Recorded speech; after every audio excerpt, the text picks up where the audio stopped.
वास्तविक मुळात मी जादूगार नाही. प्रेस फोटोग्राफर आणि थोडंसं वर्तमानपत्रातून लिहायचं हा माझा पेशा होता.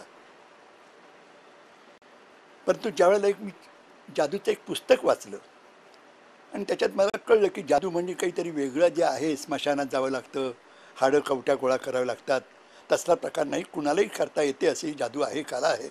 आणि मला कलेची लहानपणापासून आवड, चित्रकलाही मला चांगल्या प्रकारची येत होती. पण अर्थात त्याच्यातला परफेक्ट नव्हतो. वर्तमानपत्रात काम करायचो, अर्थात 2 पैसे त्यावेळेला चांगले तितकेसे मिळत नसत.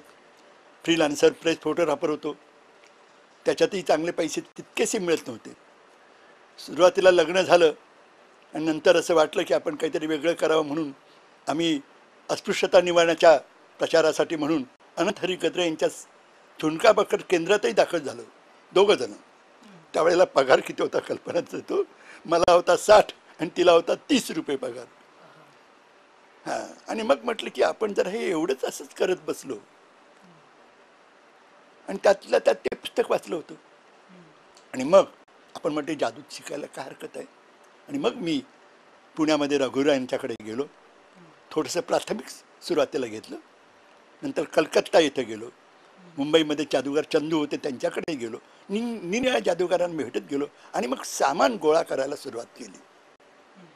जादूमध्ये सामान हे फार महत्त्वाचं असतं. आणि मग मला त्याच्यातून आवड झालं. आणि माझं थोडंसं 4 लोकांमध्ये चांगली ओळख होती, फिरण्याची आवड होती, प्रवासाची आवड होती. त्यामुळे मला ही पटकन चांगलं जमलं.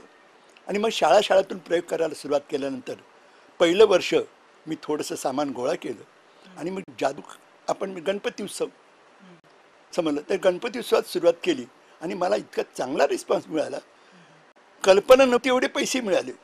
मग म्हटलं की हाच पेशा पत्करायला काय हरकत आहे, समजलं.